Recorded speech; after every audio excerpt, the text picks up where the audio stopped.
2020년 10월 20일 화요일 저녁 6시 24분 지나고 있습니다.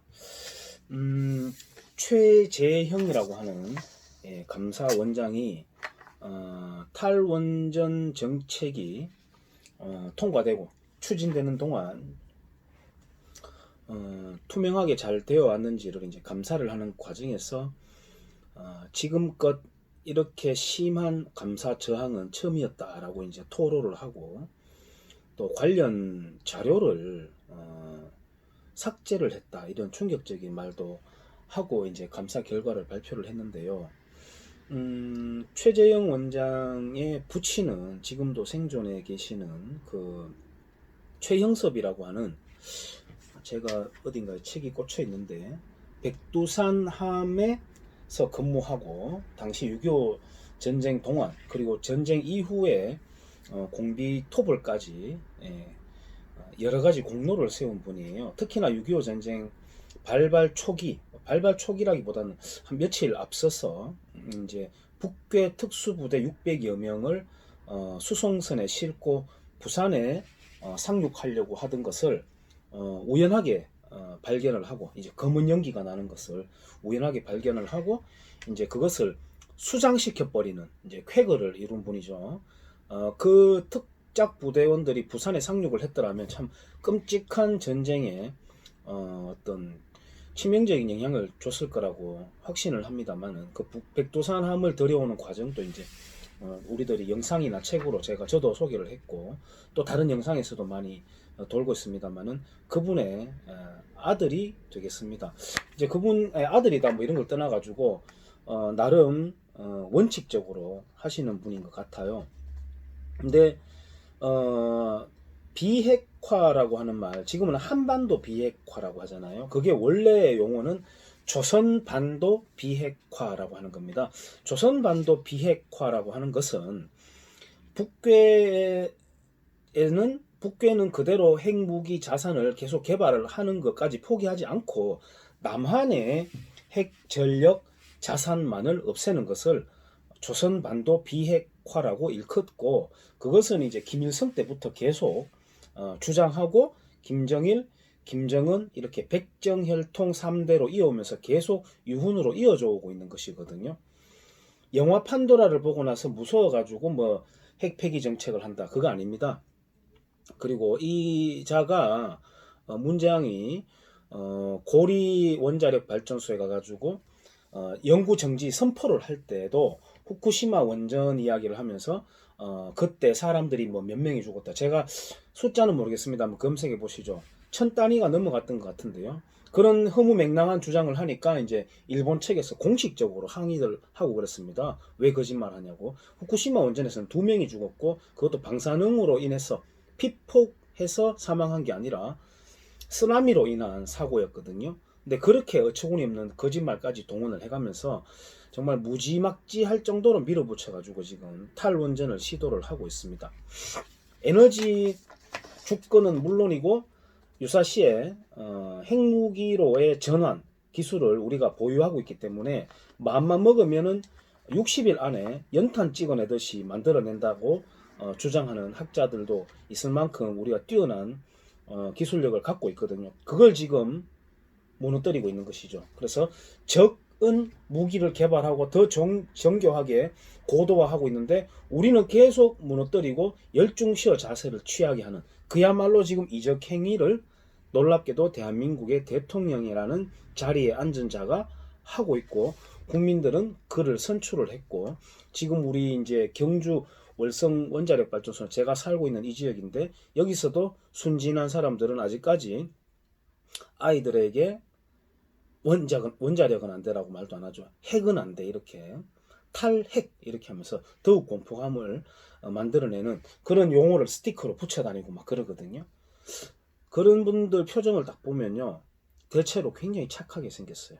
자, 어쨌든 조선반도 비핵화에 대해서 한번 제가 이 칼럼을 어디에 끼워놨는지 찾지를 못해서 다시 출력을 했는데요.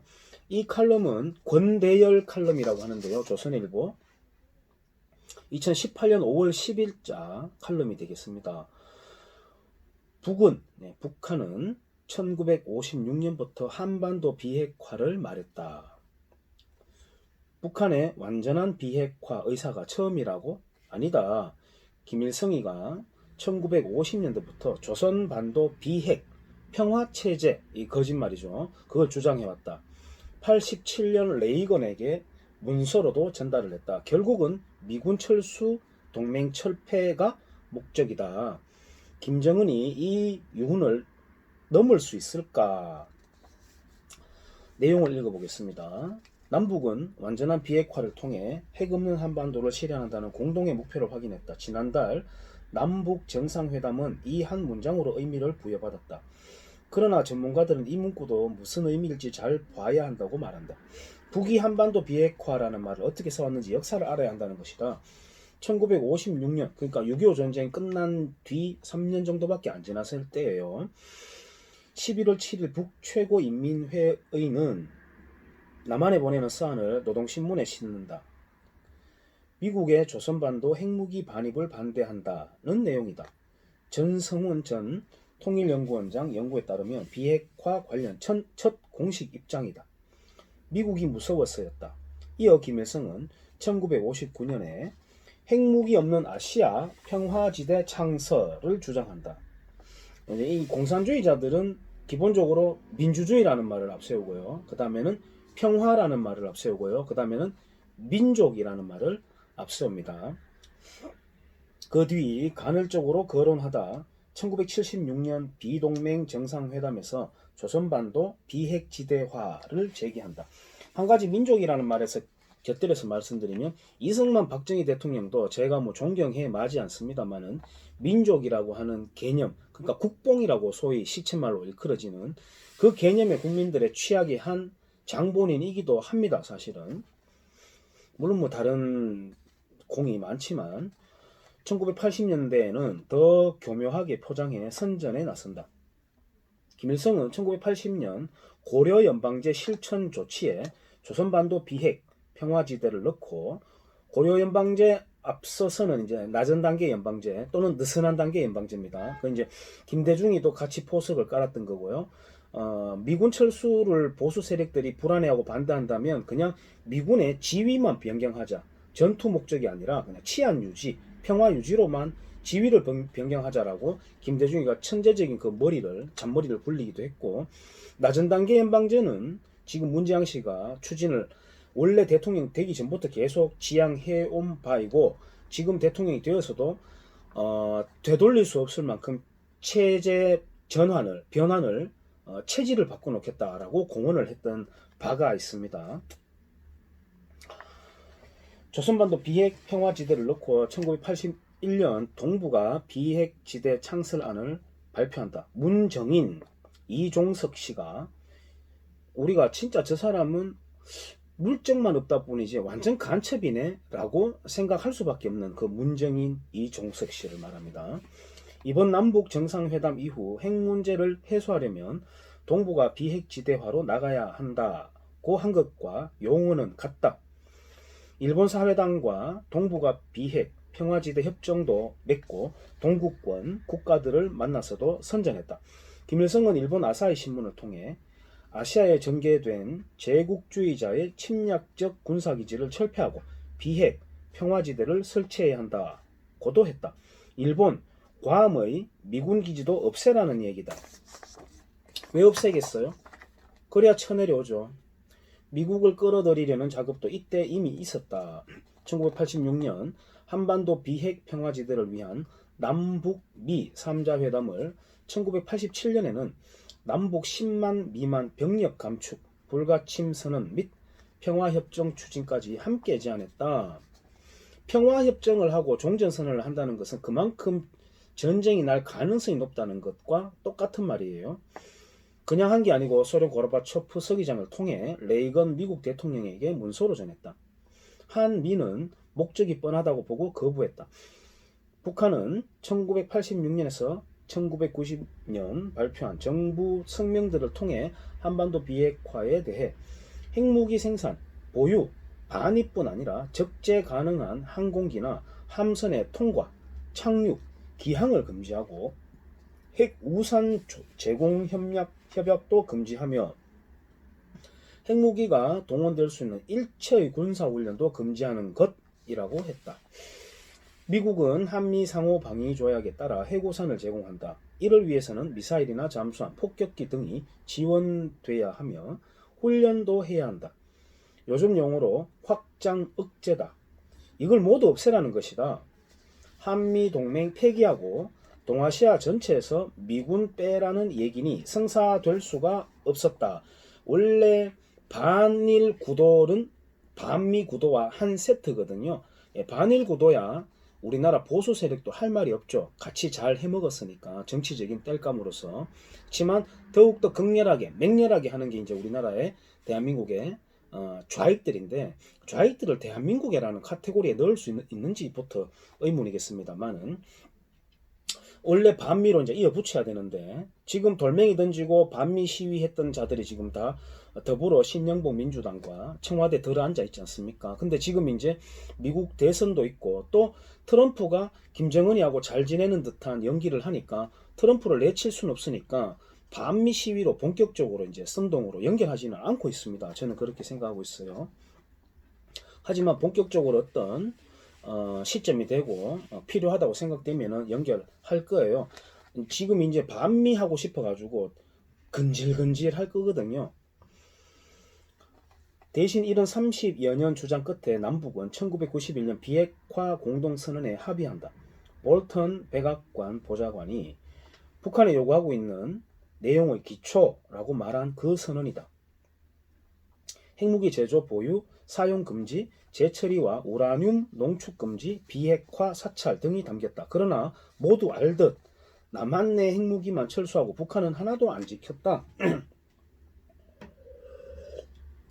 자, 요걸 커버해준 사람이 대한민국의 김대중이라고 하는 사람이고 좌익들을 무더기로 끌어들인 게 그 앞전 김영삼이라고 하는 자가 되겠습니다. 그리고 그 비용과 시간을 벌어준 게 노무현까지 이어진다. 이렇게 말할 수가 있겠죠. 김정일도 이런 김일성식 한반도 비핵화 전술을 그대로 이었다. 김정은이 말하는 한반도 비핵화는 선대 유훈의 실체다. 평화체제도 마찬가지다. 1998년 한반도 평화체제 구축을 위한 사자회담이 있었다. 남북 미중이 2년 정도 진행한 이 회담을 기자도 취재하러 제네바에 갔다. 북한이 미군 철수를 주장해 공전했다는 기사만 줄곧 썼다. 그때 김계관 북한 대표는 조선반도 비핵화는 미군 철수가 함께 논의되지 않으면 결코 진전되지 않을 것이라고 공개적으로 말했다. 김계관은 2007년 남북 정상회담에서도 김정일 대신 노무현 대통령 앞에서 미군에 대한 동시조치 주장을 읊었다. 그때는 육자회담으로 틀이 바뀌어 있었다. 당시 관계자들은 북한은 회담 때마다 미군 철수나 미군 기지 사찰을 주장했다고 증언한다. 동시적 조치란 말 속에는 미군 기지 동시 사찰 등이 들어있는 것이다. 송민순 당시 육자회담 대표가 송민순 씨의 회고록이 있습니다. 송민순 씨의 빙하는 움직인다라고 하는 책 제목이 있는데요. 그걸 2007년 대선 전에 출간을 했음에도 국민들이 뭐 책을 안 보니까 그냥 지나갔죠. 그게 충격적인 폭로들이 있었는데도 뭐 인권 문제에 대해서 그런 것들 송민순 당시 육자회담 대표가 미국에 그렇게라도 한번 해볼까 했던 것으로 알려졌다. 미국이 받을 리는 만무했다. 김정은이 말하는 비핵화와 평화체제는 이런 역사가 있다. 문재인 대통령은 여기 그래 문재인 대통령은이라고 있으니까 제가 읽을 수밖에 없습니다. 북한이 미군 철수 조건을 제시하지 않고 있다고 했지만 제시하지 않겠다고 했다는 말과는 다르다. 물론 김정은이 선대와 다를 수도 있다. 그러나 엊그제 시진핑과 만났어도 동시적 조치를 말한 걸 보면 아직은 아닌 것 같아. 그래서 아직 그의 한반도 비핵화란 말에 환호할 때도 아니다. 요거는 이제 2018년자 한참 이제 평화 가짜 쇼가 펼쳐지고 대한민국 사람들에게 마약이 살포되었을 때를 말합니다. 지금 어떻습니까? 지금 2020년이잖아, 그죠? 확실해졌죠. 문재왕이 부친은 흥남철수를 통해 가지고 자유대한민국으로 귀순했다. 뭐 이렇게 대략 알고 있지만 사실 그렇지 않다고 저는 생각하고 있고요. 문재왕 부친은 함흥농구를 나왔다. 그때 당시에는 이제 농고, 공고 이렇게 엘리트들이 진학하는 거의 최종 코스라고 할 수 있겠죠. 이 대한민국 통틀어서 아니면 뭐 일본이나 유학 가는 정도가 거의 뭐 하이 클래스니까. 그 전에는 또 이승만 박사라고 칭해지는 대한민국 역사상 최초로 이제 미국에 가서 조지 워싱턴, 프리스턴, 하버드까지 통틀어서 박사까지 따내는 최초의 인물이기도 했습니다만은 이때 당시 이 한반도 내 국내에서는 고등학교까지 나오면은 완전히 엘리트입니다. 상위 레벨이에요. 이때 일제시대 때 공무원이 되었어요. 생활이 당연히 윤택하죠. 이까지 공부할 수 있다는 것 자체도 윤택한 건데, 그리고 유엔군이 진주했을 때는 잠시 시청 농업과장도 했다. 그렇게 살아가다가 느닷없이 흥남부대에서 배를 타고 피난을 왔다. 연결이 안 되지 않습니까? 이건 제 말이 아니고요. 문재왕의 책입니다. 대한민국이 묻는다라고 하는 책. 거기 자기가 소상히 나와 있습니다. 이때 자기도 그런 말을 해요. 뭐 이때 고향에 흥남 소나무 숲으로 둘러싸인 마을이다. 소란 마을이다. 한자로는 송내다. 남편 문씨 집성촌이다. 할아버지 형제가 6 있었다. 우리 집이 그 6집 중 막내였다. 전쟁이 났을 때는 6 할아버지 할머니들은 다 남고 그 밑에 아버지 세대는 다 피난을 내려왔다. 왜 어른들은 왜 남겨놓고 내려왔죠? 급박하게 흥남철수를 하니까? 아니죠. 급박할 때까지 왜 있었나요? 그 전에 이미 자유 찾아서 다 내려올 수 있는 사람들은 내려왔는데, 서북청년단을 비롯한 150에서 250으로 잡는, 그만큼 150만에서 250만으로 잡는, 그야말로 잠시 피난한다는 생각이었지요. 이제 아버지 때는 다 돌아가셨고 사촌, 육촌 이런 분들이 살아계시고 뭐 이렇게 말하는데요. 잠시 피난 온다. 이때 왜 이랬느냐? 궁지에 몰린 북한에게 미군이 일본에게 섰던 원자 폭탄을 북한 지역이나 중국 본토에다가 때려버린다라고 하는 작전 계획이 있다라고 이제 소문이 났습니다. 실제로 그런 작전 계획에 대한 이야기가 나왔었죠. 그러니까 대가 끊기면 안 되니까 한 집당 한 사람씩이라도 내려가서 살아남아라. 이렇게 해가지고 그때 당시에 대거 내려왔다는 거 아닙니까? 물론 흥남철수의 모든 피난객이 그런 건 아니에요.